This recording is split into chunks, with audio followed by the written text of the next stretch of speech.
Pour moi, le salariat, c'est toute ma vie en tant que professionnel, hein. J'ai jamais eu autre chose que ce type d'emploi. Et je viens d'une famille de fonctionnaires ou de salariés. C'était compliqué pour moi d'imaginer une autre forme de travail que le salariat. Et donc ça faisait peur, en fait, l'idée de pas avoir fin de mois assuré, de pas avoir un salaire fixe qui tombe. Est-ce que je me vois vivre en tant qu'indépendant? Si c'est le cas, est-ce que c'est plutôt en tant que photographe, en tant que vidéaste, en tant que monteur? Et j'avais peur que se lancer dans sa passion, ça puisse devenir beaucoup plus de contraintes et que tu arrives à moins faire de la photo plaisir et personnel.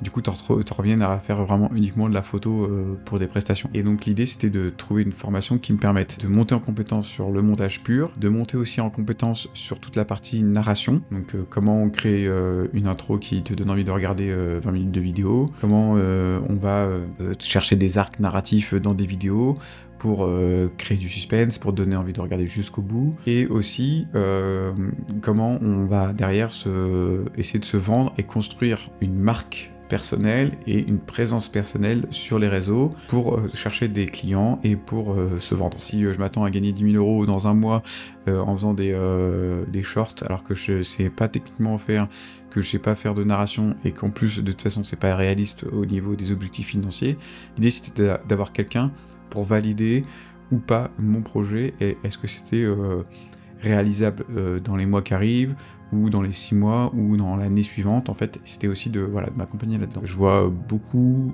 de youtubeurs ou de travailleurs indépendants qui se retrouvent à travailler énormément, qui prennent un jour de vacances tous les 3 ans et c'est pas mon objectif. Donc tu vois, j'ai pas l'objectif de gagner 10 000 €, de rouler en Ferrari et d'aller m'expatrier à Dubaï, hein. C'est pas moi mon objectif de vie. Mon objectif, voilà, c'est pas de faire 2 ans de montage, de me brûler les ailes à bosser 70 heures par semaine et au bout de 2 ans de plus en pouvoir. Je préfère me fixer 30, 35 heures, 40 heures par semaine et tenir 10 ans en tant que monteur plutôt que vouloir faire le double et tenir 4 fois moins longtemps en fait.